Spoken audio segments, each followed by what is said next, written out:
Bugün Cumhuriyyətimizin günüdür. Bəli, Azərbaycan Xalq Cumhuriyyətinin yaranmasından 108 il ötür. Cumhuriyyət qurdu babalarımız, heçdən bir dövlət yaratdılar və 23 ay, cəmi 23 ay yaşamasına baxmayaraq çox bir, demək olar ki, illərə, əsrlərə bərabər bir iş də gördülər.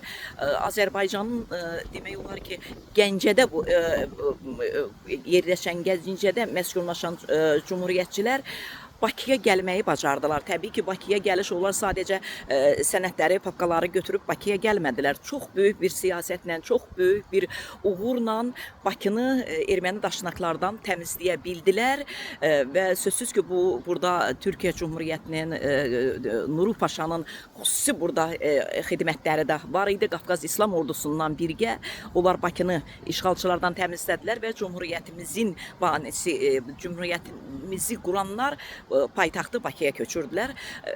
Dediyim kimi 23 ay yaşadı. 23 ayda xeyli işlər görüldü, amma yanlışlıqlar da oldu. Bu tarixi olduğu kimi deməliyik. Ağrılı da olsa, acılı da olsa, yəni onların o bizə cumhuriyyət quranların, bizə cumhuriyyət verənlərin, bayrağımızı göylərə qaldıranların xidmətini deyərək, sevərək deyərək, amma o ağrı ilə, acı ilə o yanlışı da mütləq şəkildə deməliyik və bunu biz bir jurnalist olaraq, konkret olaraq, mən bir jurnalist olaraq sözsüz ki, dilə gətirmək çox çətindir, amma tarix kimi qalır, tarix tarixliyində qalır. Zaman özü demək bütün nəsilləri yerinə qoyur və tarixçilər danışır. Bu məsələdə mütləq şəkildə tarixçilər danışır. Onların faktı var. Tarixçilər də sözünə yox, faktla danışır. İndi mənim yanımda bizim tarixçi alimimiz Cəbi müəllim Bəhramov var. Cəbi müəllim indi bizə deyəcək, cumhuriyyətçilərin yanlışı nə oldu? İrəvanın verilməməsi mümkün idimi? Bu insanlar çok büyük bir işin, milli bir strateji işin ötesinden gelmişler. Çünkü Rusya İmparatorluğu'nun süqutundan sonra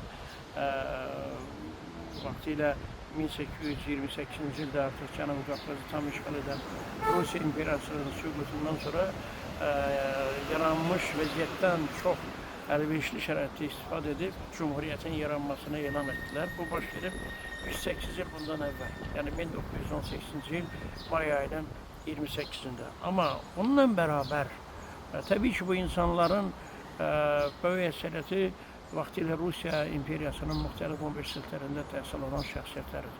Çox geniş dünya görüşə malik olan şəxsiyyətləridir. Və bunlar dövlət quruluşunda bilavasitə milli dövlət quruluşunda təcrübəsizlik özünü bir uza verirdi. Çünkü parlamentin sənədləri ilə tanış olduqda görürsən ki, bəli, bu yanlışlıklar var. Xüsusilə məsələn torpaq məsələsinin, hətta onu deyəlim ki, ordu quruculuğu məsələsində bir çox ziddətlərlə qarşılaşırdılar. O cümlədən burada müxtəlif fraksiyalar vardı ki, bunların da mövqeyi bir-birinə üst-üstə düşmürdü. İrəvan məsələsi. İrəvan məsələsinə gələndə çox təəssüflər olsun. Bunu mən ürək ağrısı ilə deyirəm. 1918 yıl May ayının 28'inde elan ettikten sonra Cumhuriyyətin yaranmasını və o İstiqlal bəyannaməsinin 6 bəndi var. Bununla beraber mayın 29'unda 44 nəfərdən, Asıl Milli Şuranın 44 nəfər üzvü vardı. Ondan 20'si toplanır yine Tiflis'te və müzakirə zamanı 2 icras keçirilir. Ermənilərə torpaqların güzəştlik edilməsi. Və burada əsas yeri tutur qədim Azərbaycan şəhəri İrəvan. İrəvanın ermənilərə güzəştlik edilməsi ilə bağlı 2 icras keçirilir. Oradan olan, quberniyadan olan 3 deputat buna 2 dəfə etiraz edir. Amma bu etirazlar müzakirə olunmur. Çünki arxiv sənədlərinə baxdıqda çox təəssüflər olsun ki, Sovet hakimiyyət illərində bu arxiv işinin sənədlərinə baxan başka millətlərin, xüsusilə ermənilərin nümayəndələri olduğuna görə o etiraz ərizələrini biz aşkar edə bilmədik. Amma protokollar baxanda kimlər iştirak edib orada var və orada bunlar demək heç bir hüquq əsas olmadan, yəni xalqın fikri soruşulmadan, heç bir referendum keçirilmədən, heç bir sorğu keçirilmədən İrəvan şəhəri və onun ətrafında olan 9000 kvadrat kilometrin ərazinin güzəştlik edilməsi haqqında qərar verildi. Və orada xüsusilə nə ilə əsaslandırırlar? Ki, əsas bundan ibarət ki, bunlar hələ may ayının demək 23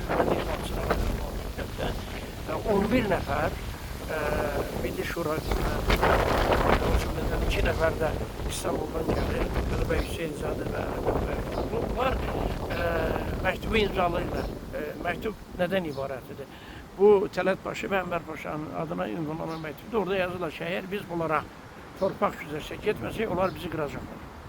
Ermənilər gömrüyünü istəyirdi. Amma Türk ordusunun əlində olduğuna görə bunlar söz nəticəsində İrəvan şəhəri üzərində dayanırlar və o 3 nəfər ki, etiraz etmiş, onlardan birinin xatirəsi var. Bu demək Milli Şuranın iclaslarının protokolunda öz əksini tapır ki, siz bu qərarı qəbul etdiniz, amma siz bilirsiniz ki, biz hara gedirik. O şəhər ki, vaxtilə 17-ci əsrdə İbrahim Səlimzadə belə bir təsvir etmişdi İrəvan şəhərini.